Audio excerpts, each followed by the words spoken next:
here's the thing. Britton Covey, he was the best punt returner in the NFL last year. Yes, he was. Yeah, great shit. I don't understand why people. Oh, you got to get better. No, you don't.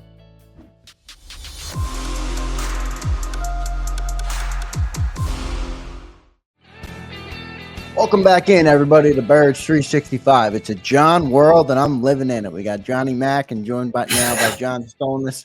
John Stolnis, how you doing? Thanks for joining the show, man. Doing good, guys. How you doing? Good, John. You're living the life with the Phillies. The best. Best start in Phillies history. Is that true? I know it's the best start since Seattle, way back. Through 50 games, the best start in Phil's history. 0-1 Mariners, last team to get off to this kind of start. 98 Braves, the last National League team. It is good times right now. Now, are you wringing your hands and saying they're peaking too quickly? That's my worry. Yeah. You know what? We got to have something to worry about, right? Might as well be that. This is Philly, John. We got to worry about something. Yeah. How are we going to function if we're not terrified of losing in the first round of the playoffs right now? So, yeah. Yeah. Just enjoy the ride would be my recommendation for all the Phillies fans out there. And I think the Eagles like it because they get some I think they like it when the Phillies are relevant because they don't get the microscope as quickly as they typically do. But when they're on the field, they get it anyway. And they were on the field for the first time in front of reporters on field OTAs yesterday. I'm sure you saw all the news coming out. I was impressed by the defense, you know, and you should be ahead this early. And it's a passing camp. It's all passing. I don't even know why offensive linemen have to show up to these things, but or defensive linemen for the most part. Yeah. From the things you saw, anything catch your eye as far as excitement level? I mean, I think you have to be excited about what you're hearing about Quinyon Mitchell. These OTAs, because like you just said, they're not doing any running. There's not really any pads. There's, you know, you're not running the, you know, it's mostly, this is going to feature a lot of the guys who you expect to have a lot of athleticism, a lot of the quick guys, you know, you want to see that in this setting, can they stick with wide receivers, especially with these new guys in the secondary? You wanted to get a sense like how they're going to match up Cooper DeJean in the slot. You know how they're going to look athletically. Can they hang athletically with some of the guys that the Eagles have that they're running out there? And I think Quinyon Mitchell, by everything you're hearing, acquitted himself pretty well in this open day of OTAs where the reporters were able to be there. So I thought that was a good thing to see. And you're right. It's because the defenders know you're simply just going to be doing passing drills and there's 7-on-7s and all that. You know, they don't have to worry about protecting against the run, so they can just kind of sell out on the pass. And, you know, so it's not a real true indication of anything other than just getting some guys on the field. And for us being able to see, how does the coaching staff see these guys in terms of depth chart, in terms of where they want to put them on the field, moving all the chess pieces around. And so it sounded like of all the guys that Quinyon Mitchell was opening the most eyes on day one, just his ability to stick with guys. I know Darius Slay was talking about that. Noting, hey, there's some stuff I can help him with, but generally speaking, I think there was a lot to be encouraged about, especially from Mitchell and DeJean. Yeah, it seems like you can really see Mitchell's raw talent, which is great to see. Obviously, when you take a guy in the first round and you want him to, you know, be really a day one contributor for the team. Cooper DeJean, let's go there. It seems like they kind of used him in the role that everybody was expecting them to. A lot, you know, played some nickel corner. Johnny Mack did mention he got outside a little bit, and then he also did punt returner. So as you mentioned, this is a day for people who have high athleticism, and this is a featured day for them. But what do you make of what you've seen so far from Cooper DeJean, and what do you expect his role to maybe be in year one? Yeah, I think, and it was interesting because James Bradbury wasn't there, and not reading anything into that because some of the veterans don't attend these mini camps that are not mandatory. But that gave DeJean a chance to get on the field against some number ones, and I think he was active. It sounded like he was active running around out there, getting involved. And I liked him in the slot. I think that's going to be the spot for him. I don't know if he's going to end up being the starter in the slot from week one. Right now, it looks like he very well could be, because I don't think they're going to put Mitchell in the slot and have him be the number 3 if they keep Bradbury. So and Avonte Maddox is back, of course. So Maddox, maybe he starts the season off as the nickel corner or the slot corner, but just being able to see that he can hang right with in an NFL defense and Vic Fangio's defense, and I think he's going to be able to. Vic Fangio is going to be able to use him in a lot of different ways, and so he's exciting. And then as a returner, here's the thing: Britton Covey, he was the best punt returner in the NFL last year. Yes, he was. Yeah, so, shit. I don't understand why people. I got to get better at punt. No, you don't. You got the best punt returner in the NFL. And in fact, I was looking for Britton Covey maybe to work his way into the offense a little bit more here this season. By the way, John, he looked good. Second, I mean, their receivers. We're going to talk about receivers. Yeah. They are incredibly thin, and Devontae wasn't there. To your point about the veterans, so Paris Campbell looked like the second coming. The other and Britton Covey. Kenny Pickett and Tanner McKee were locked in on Britton Covey. He was creating separation, catching the football. At some point, they got to give the kid a chance, I would think. I guess the size is just difficult to overcome. Yeah, but small guys have performed. I mean, look at guys like Julian Edelman. I'm not saying Britton Covey's Julian Edelman by any stretch of the imagination, but there are guys who are small but can find pockets if they've got good hands and they've got twitchability and they can find pockets in the zones and shake one-on-one coverage and when they're playing in the slot. Those guys can be highly productive players in highly functional offenses, especially an offense like the Eagles, where you'd have a couple of deep guys on the outside who can stretch the defense. There should be areas in the middle of the field for some of these small twitchy guys to get some run. And so I like Covey, I like the idea of Covey in that role. The idea might be more enticing than the reality. So I think the quarterbacks like the idea because Jalen Hurts was kind of pushing for him to get more playing time last season as a receiver. Yeah. And I just mentioned Kenny Pickett and Tanner McKee were looking his way quite a bit. So I think the quarterbacks are on board. But even somebody like Edelman was under 6 foot, but he's probably 5'10", 5'11". I don't know what he was, but Covey's shorter maybe than 180, 185, 190. Covey, they list him. I'll get my Vic Fangio roster up. They list him at 5'8", 173. There's no way he's 5'8". And there's no way he's 173. Jeff Kerr's vertically challenged, our buddy from CBS. Sorry, Jeff. And Jeff said he's 5'6", and he's about the same height as Jeff. So he's really catching strays this morning. Sorry, Jeff. I know, man. Poor Jeff. No, Jeff said that. Jeff himself said that. So I feel comfortable. He said he's about the same height as him. So, I think they're giving him some. So, I don't know if it'll work, but, man, he gets open. I'll say that. Yeah. And practice. So, why not? He seems not to be at the very least, don't take away his punt return duties at this point, right? I mean, try these guys out. But, I mean, I don't think you need a solution for something that's not a problem. Don't go searching for a solution where a problem doesn't exist. Try guys out. You want to get them a feel. Covey gets hurt. You want to have backup options. That's as far as I would go. It's nice to have Cooper DeJean to return punts, but also, do you want a high pick? Yeah, you want him involved in the defense. You don't want to worry about returning punts anyway. Or Anaya Smith. Hopefully, he can develop when he's healthy. He can return punts as well. But Britton's. I'm with you, John. He was the best punt returner in the NFL last season. It was, and crazy that many people want to move on from that. But wide receivers as a whole, it's interesting. Xander and I did a way too early, as everyone does, projection on the 53. Yeah. And I didn't even have Devontae Parker making the team. But when he decided to retire, it just kind of put the it put a giant light on just how little depth there is outside after AJ Brown, Devontae Smith. And then Devontae wasn't at OTAs yesterday. So all of a sudden your starting receivers are AJ Brown, which is great, Paris Campbell, not so great, and Joseph Nada, brutal. I mean, that is not good. And look, you can't have players in the holster to replace AJ Brown, Devontae Smith. So right. if you lose them, it's going to be an issue. But you can hopefully not fall off a cliff like they might fall off a cliff right now. They got to do something at that position, don't you think?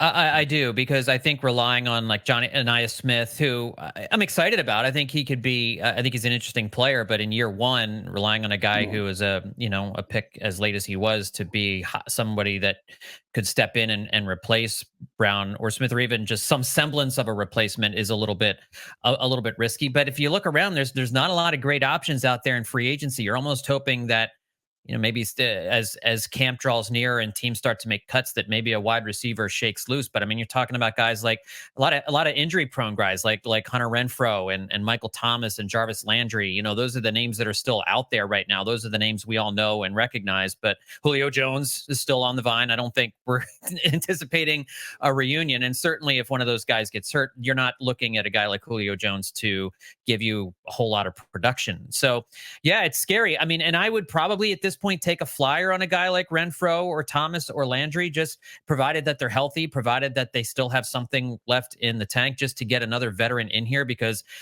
Jalen Hurts sure seemed to love throwing to Paris Campbell yesterday. I was seeing that a lot too, that Hurts was really peppering Paris Campbell's. Paris looked pretty good, and I think it's more of, all right, he looked pretty good against the other guys. It's relative. Yeah.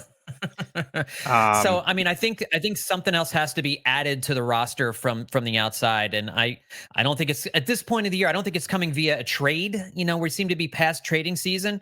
I think maybe you're going to see Howie wait and see if any other wide receivers shake loose over the next few weeks. But I know what's out there is likely what's going to be available, and I wouldn't be surprised if they sign one of those guys on a 1-year deal.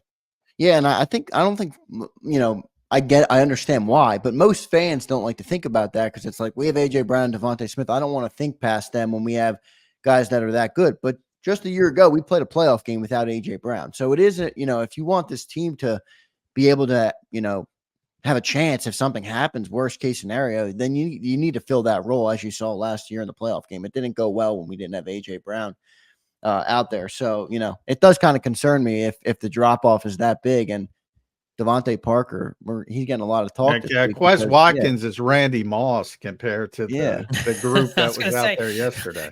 Can we get Quez back? But no, he's not. Now the defense, I have not been a big fan of as people who watch this show know, of the Devin White signing. I just think, I think people look at he's the number 5 pick, and he's going to be good forever. And I maintain that he was never good. He was okay for one small stretch. But boy, and maybe, they're talking about the NFL going to Australia, the Middle East this morning, for those just waking up, these international markets. They hired a new flag football president. If we ever go to 7-on-7 football, I'm all in on Devin White, John. Yeah. He was tremendous. But he was tremendous. Looked a little overweight, but for someone who's overweight like myself, I'm talking the other reporters. He looked kind of big, but boy, he's athletic. They tried Saquon on a wheel route once, which I know people want to see. He didn't have an inch of separation on Devin White, and that's what you're looking for: running back against linebacker. So, I mean, the athleticism is there. How much hope do you have for them to unlock that and turn that into a well-rounded linebacker? Not a lot. I mean, they haven't really developed any linebackers in recent years where you can say there's a track record. TJ Edwards was maybe a guy that we've talked about that they have developed in years past, but there hasn't been a lot of talent that's come out of the Eagles locker room at linebacker. And so I don't know what they have in place. Maybe Vic Fangio, because he's the architect of his particular brand of defense, he can figure out a way to make Devin White work. But I'm not confident necessarily. I would have liked to have seen them go out and get somebody who's a little bit more established this offseason. It just didn't seem like they either had the resources to do that or the desire to do that, focusing in the secondary. I do like taking a chance though on a guy like that, a guy with all the athletic ability, all the physical tools to kind of to take his game to the next level. But sometimes a number 5 overall pick gets drafted number 5 overall, and he probably shouldn't have been. And it's probably what Devin White is. So I'm skeptical. I'm kind of holding my powder on Devin White because I don't. I think if he was going to be an impact player in the league, we would have seen it already. Yeah, kind of ping pong in here on offense and defense, John. But I want to ask you about a lot of video yesterday of Saquon Barkley and Eagle Green. Boy, he is a husky running back. But just your first thoughts on what you saw from Saquon. I know we're not seeing much, obviously, but it's exciting, I think, to have a running back of his caliber. Do you think he works out well in Philadelphia? How do you like him for the team? I still like the fit. I still think it's a good match. I think he's going to do well in this Kellen Moore offense. He certainly is. He's just a different looking guy. Like he has that prototypical running back look. I think in recent years the Eagles have had running backs who are a little bit slighter.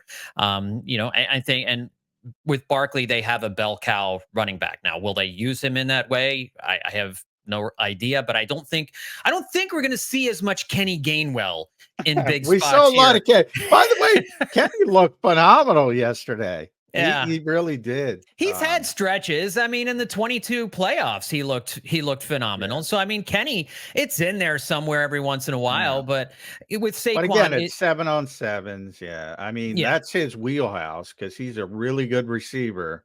Yeah, I know people haven't seen it, but he's a really good receiver. And the Eagles haven't utilized it, which is part of the reason why. So DeAndre Swift is a really good receiver, and they didn't utilize it. And I don't know if they're even going to utilize it with Saquon, but yeah, he looks the part. Saquon is massive lower body. Nobody questions his talent. I don't necessarily see the fit, but we'll see how it shakes out. Yeah, and with Saquon, it is going to depend. A lot of his production is going to come through the passing game. It's so much of this is going to come down to Kellen Moore and what kind of offense he wants to run with Jalen Hurts and all these different guys.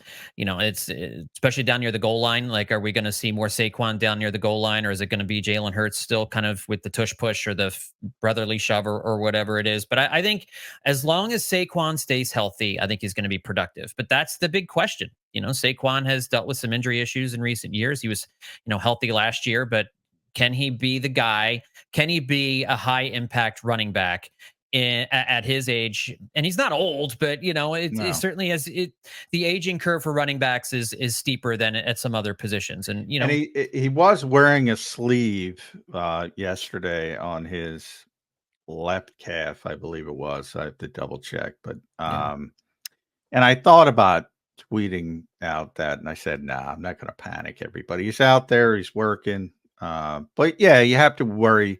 1,500 touches, some history of injury. You certainly have to worry about that as well. And that's just part of it. Yeah. Tyler Steen, though, John, they have rolled out the red carpet and said, take this job, Tyler Steen, take it. They're giving him the podium treatment. Obviously got the first team reps for what it is with the offensive line. That's just individual work. They didn't even give Trevor Keegan any work at right guard. They started him at his college position of left guard. They did have Matt Hennessy at right guard, though, and they let Brett Toth. Xander and I were talking about this. Because I think Matt Hennessy, if he's healthy, because he's a proven NFL player. He was pretty good in Atlanta. Yeah. But his last 2 years were derailed by knee injuries. So health is a big part of it. Now, the competition aspect I mentioned, if he's the backup center with the second team, he can't take backup right guard reps. So the one little avenue they left open, they let Brett Toth be the backup center and Hennessy was the backup right guard. So maybe that's the safety net, but they certainly want Tyler Steen to win that job. Are you comfortable with that? I think I am. I like his size. I think he's good in that spot. But I think this is the part of the Eagles that may not be getting talked about enough. And if there is an issue with this offense, it's going to come in the middle of the offensive line. We all know that Jason Kelce is gone, but have we really taken into account the impact that that's going to have? I mean, with Cam Jurgens moving over to center, it's why he was drafted. And I think maybe that's why no one is wringing their hands about this yet, is because Cam Jurgens was drafted with the idea. We thought Kelce was going to retire a couple of years ago or last year. Well, he's the third heir apparent. Isaac, people forget Isaac Seumalo was drafted to be Jason Kelce's replacement. And then Landon was. And he was so good at left guard, they just leave him there. Yeah. And now Cam was. So they've shifted before. But I'm not too concerned. I'll admit, I'll raise my hand. I'm not too concerned about Cam Jurgens. I think he's a good player. I don't think he's, it's very difficult to presume he's going to be a Hall of Fame player. So it's going to be difficult to replace Jason Kelce. I don't want to dismiss that, but I think overall he's going to be a really good center, really good player. But what I'm really worried about, he missed 6 games last year. Jason Kelce was just there through everything, thick and thin. So, you probably can't count on that durability even more so than the stellar play. Yeah. And we'll get an idea in training camp what the real plan is at backup center, because like you said, the offensive line isn't doing any real work here in these 7-on-7s necessarily. So maybe there's a different backup plan for the backup center. Maybe they go out and they get somebody else. But you asked me a minute ago whether I thought Devin White, whether they could develop him and turn him into a player. Regarding Tyler Steen, I have much more confidence that Jeff Stoutland can do what he did with Landon Dickerson and Jordan Mailata and Cam Jurgens, even at the guard position, to develop these guys into not just productive NFL players, but potential Pro Bowl, All-Pro NFL players. And I even though I am concerned about the Kelce Steen combination at center and right guard there, I'm more optimistic than I am about finding solutions in some of the other spots, say on the defense or at wide receiver right now, because the offensive line, they've always figured it out. They've always figured out a way to make it work. They've brought in these young draft picks. They've turned them into viable NFL players. And I think that's going to continue. I'm like you, John, I'm not overly worried about it. And I think going with Tyler Steen here is the right call. I think he's got all the physical tools. He's been with Jeff Stoutland now for a year. Year 2 seems like a good time to throw him into the mix. He was a day 2 pick, so it's not like you're trusting this to a 5th rounder or a 6th rounder. Let the kid try it out. And like you said, they have gone out and they've gotten some veteran backups just in case it doesn't work out. So I feel like they've kind of covered themselves there in the off chance that Tyler Steen is a disaster, but I just don't anticipate that.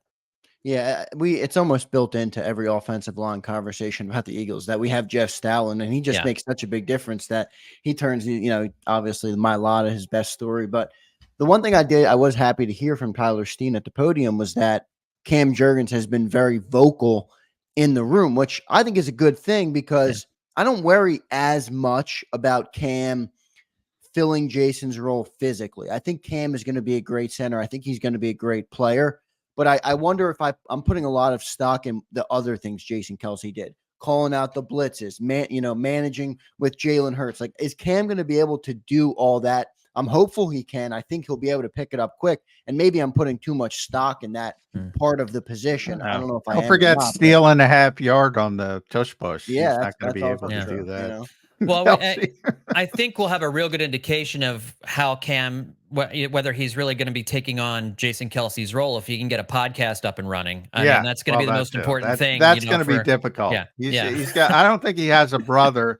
And I'm sure he doesn't have a brother who's dating a mega pop superstar. Yeah, maybe the biggest pop superstar right now in the world. That's right. So, yeah, it's going to be difficult. But I agree with you. I mean, I think remember in his rookie season when he got some play at center in the preseason, he was incredibly. He was doing a lot of the things that Kelce does in terms of getting out and getting mobile and getting downfield. Very athletic. Yeah, very athletic player. Now, Kelce's awareness, his situational awareness on the field and knowing where to go, who to block, being able to take out 3 different guys on one play, 20, 30, 40 yards downfield. I mean, we've just never seen that from a center before. Yeah. It's hard to ask even a guy as athletic as Cam Jurgens to do all that, but he doesn't need to be Kelsey for this to work. No. And I think that's the key.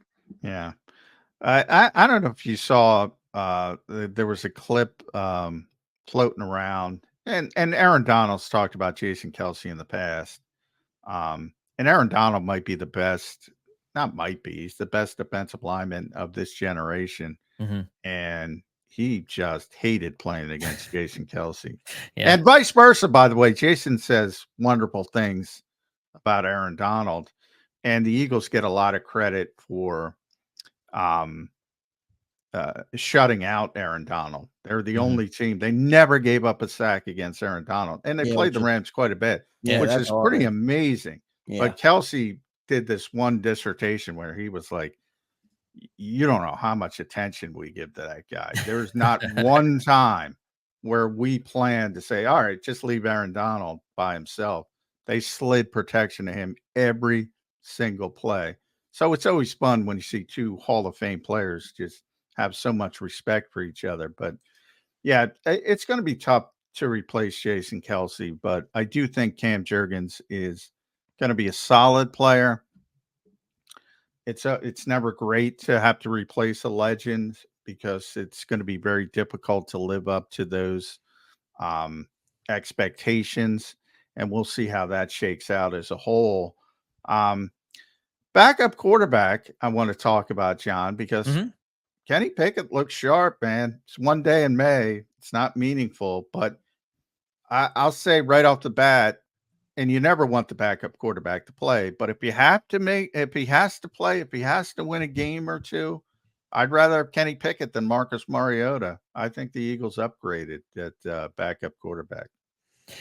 Yeah, I mean, probably a small upgrade. More of I didn't like the trade. I felt there were options out there where you just sign somebody rather than give up draft picks or whatever to bring on Kenny Pickett. But Kenny Pickett's a starter in the league. I think he's more of a passer than Marcus Mariota is. I certainly agree with you there.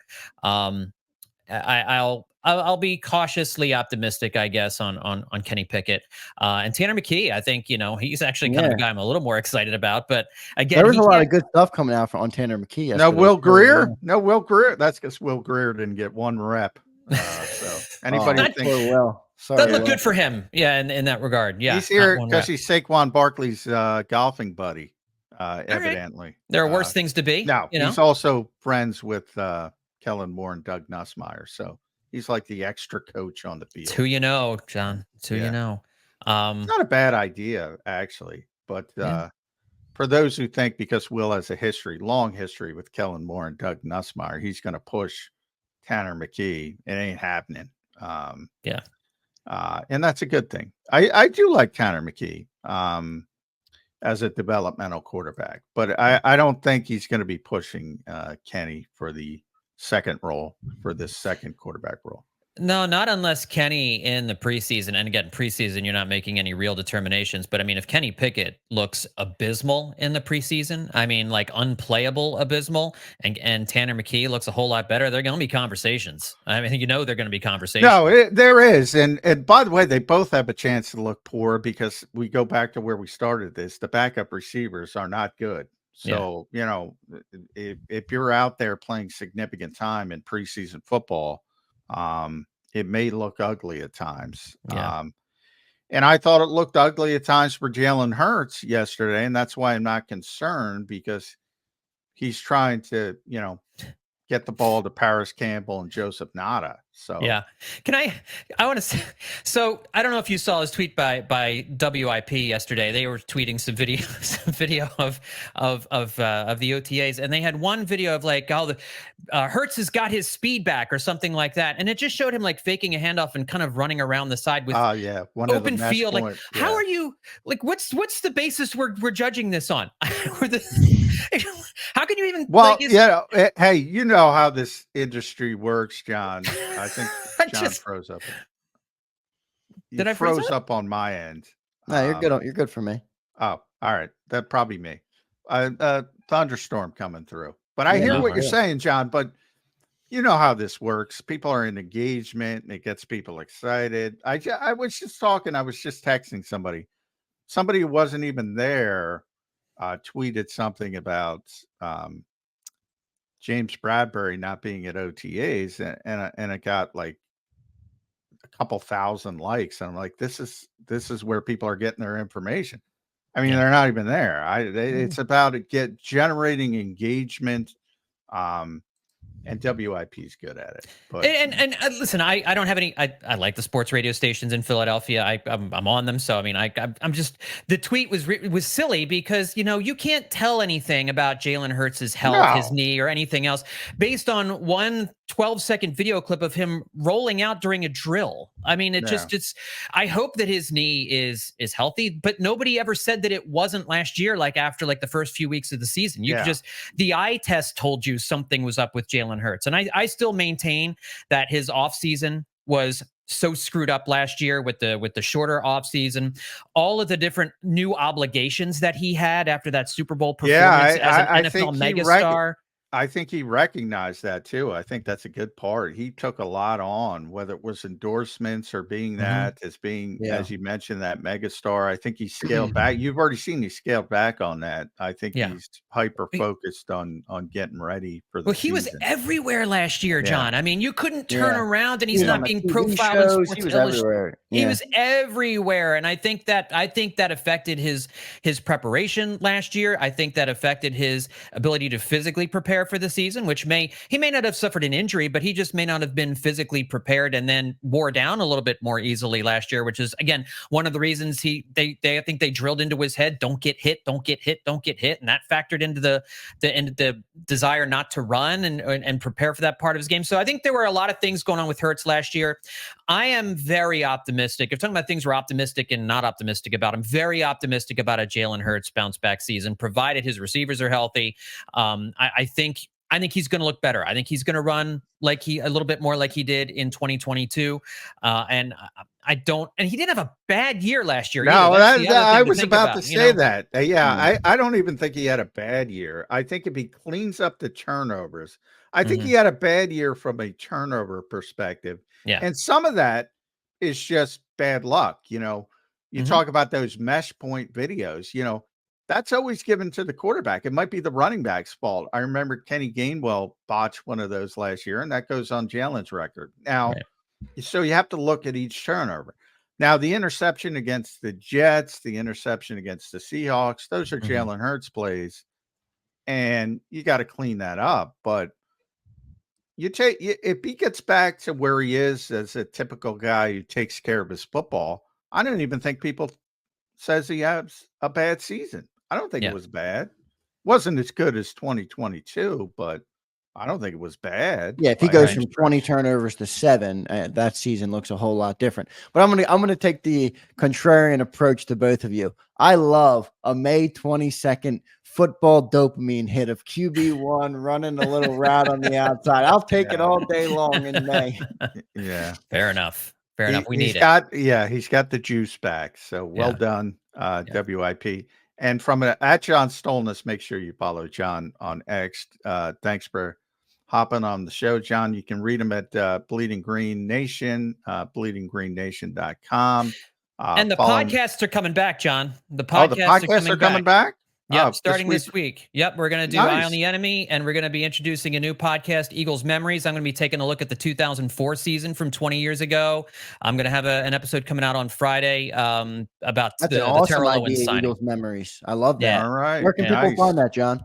It's going to be on Apple Podcasts. It's going to be part of the Pin Pull podcast network that some of us from the old Bleeding Green Nation podcast network are kind of getting started again. So if you follow my timeline on Twitter at John Stolnis, I'll have links and everything, and you can all start subscribing there.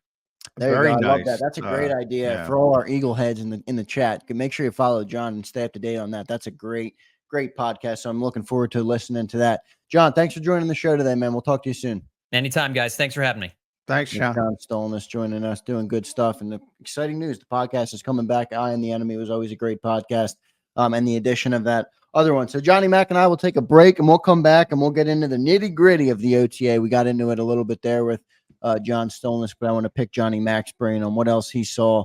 Maybe the things that stood out to him. John, you said some interesting stuff on the Covey, not the Covey Dean, on a Devin White. I mean, we've been, a little bit of a Debbie Downer on him, I think. Well, that's what I pride myself on objectivity. He played well. Yeah.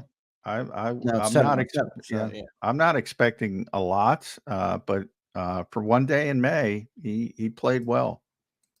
So good stuff. We'll talk more about that coming up next. If you're in the chat room, we do appreciate all of you guys. James, Big Pickin, Paul Mancini, Scott. We appreciate all of our Eagles faithful that tunes into Birds 365 every single day. So we appreciate all of you guys. Drop a like on the show. Stay tuned, and we'll come back, and I'll get Johnny Mac's deep dive into what he saw yesterday down at OTA practice. Real quick, John, before I hit the break, they're scheduled to be back out there today. Do you guys have any availability? Okay, so no more availability today. Only each cluster of 3 OTAs, and they only have 2 of them. We only get 1, so we'll be back in there most likely next Thursday, a week from today. Not 100%. So correct me if I'm wrong. They were yesterday and then today. They're off tomorrow, and then they're back Tuesday, correct? Tuesday, yeah. Got Memorial Day, obviously. So they're going to be back Tuesday, and then they're going to have Wednesday off, Thursday, Friday next week. And most likely we'll be out there on Thursday. Okay, sounds good. So, and a fitting time to say there will be no Birds 365 on Monday, Memorial Day. So everybody enjoy their Memorial Day weekend. There will be no show on Monday, but we'll be back strong Tuesday when the Eagles are back out at OTA. So we'll take a commercial timeout. Hour number 2 of Birds 365 coming up next. If you missed any of today's show on the JAKIB Media channel, listen to the podcast on your way home. Available on YouTube, Apple, and Spotify.